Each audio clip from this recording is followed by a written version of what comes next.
Waltzing onto centre stage with a dashing red sash is a widow that will nip to kill. They're as true blue Aussie as a backyard barbecue. Living down under means cohabiting with one of these, and if that vivid red slash isn't enough to scare you, its bite surely will.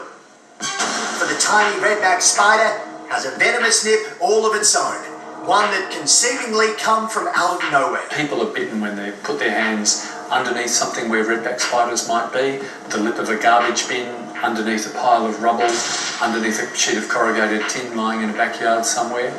You put your fingers directly on it, that's when you're likely to be bitten. It caused my entire left leg to lock up, and then it travelled through my pelvis and down my right leg. It was another scorcher in the mining town of Tom Price in the far north of Western Australia when Phil Cousins decided to mow his lawn. Everything was going smoothly until he felt something strange in his shoe. Initially, he thought it was a prickle or tiny thorn, but why was the pain so constant, and why couldn't he manoeuvre it out of the way?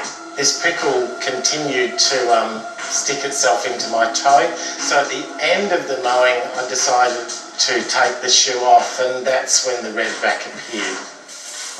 Found all over Australia, redbacks are a close relative of America's deadly black widow spider. They've been blamed for at least 13 fatalities, and on average 2,000 people are bitten every year. The female of the species is deadlier than the male, capable of injecting complex venom through two fangs into anything that crosses her path. She also practices sexual cannibalism, making a meal out of her partner whilst mating. Other tasty victims for this femme fatale include insects, mice, and even small snakes. Once ensnared in a sticky, tangled lair, the redback goes in for the kill, wrapping its prey in silk and sucking out their liquefied insides. Redbacks are great at building their webs in places where they get away from the light and the sunshine, and that then can end up being something like a boot that's been left in the backyard for a few days. Put your foot inside the boot, chances are you'll be bitten. In Phil Cousins' case, that's exactly what happened. He'd made a habit of leaving his gardening boots outside. Little did he know it had become a comfy sanctuary for a potential killer. With the pain starting to crawl up his left leg and into his calf muscle, he jumped in the shower. During the time when I was in the shower, the pain was growing up my leg, feeling a little bit like a cup filling up. So that process probably took about 10 to 15 minutes before I then decided to get into the car and drive myself to hospital. Despite growing pain, Phil had managed to put the redback into a jar to show hospital staff exactly what had bitten him. But he needn't have worried. Redback have specific bite marks. They don't leave puncture wounds like other spiders and snakes, and there's no blood. Around the site where somebody's been bitten, there's often sweating. In fact, there's invariably sweating, and so you see beads of perspiration, and so that indicates that it's a redback spider bite. So, as I said, it's one of those few spiders where you can actually look at a bite and go, that's a redback spider bite, and take the appropriate treatment. Experts advise a cold compress and anti-inflammatory medication immediately after a redback spider bite. For Phil, it was a surprise as to how the creature's venom had quickly transformed his body.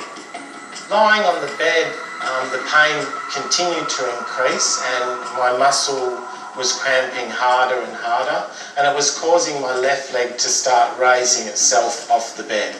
With Phil's body going into spasms, doctors set about finding some antivenom.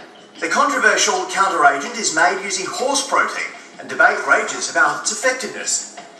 The foreign plasma can also cause an allergic reaction in 4% of people. Phil was one of them. He was allergic to horses. I did feel very anxious about the possibility of anaphylactic shock if indeed the horse serum would react with my immune system. To prevent putting Phil in more danger, doctors administered a safe option, paracetamol. Within a few hours, the pain had stabilised. The involuntary movement of his leg had settled down, and his heart rate and blood pressure returned to normal. The following morning, he was back home, but some strange questions remained.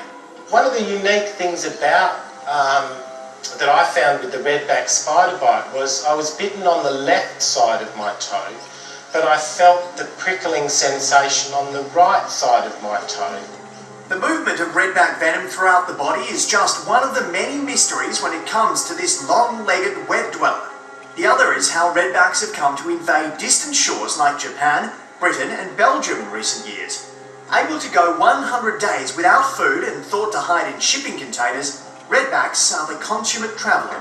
So they can actually sit in their web for literally weeks at a time without food, nor even water, waiting for the right environment. So that means they can undertake a long sea journey, turn up in a new place and colonise that area. For school teacher Phil, who now has hero status amongst his students for surviving a redback spider bite, there's a newfound appreciation for this awe-inspiring arachnid.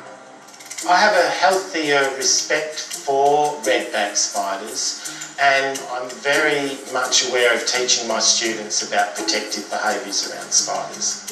I definitely keep my gardening boots inside. Animals are competitive by nature. They need to be to survive.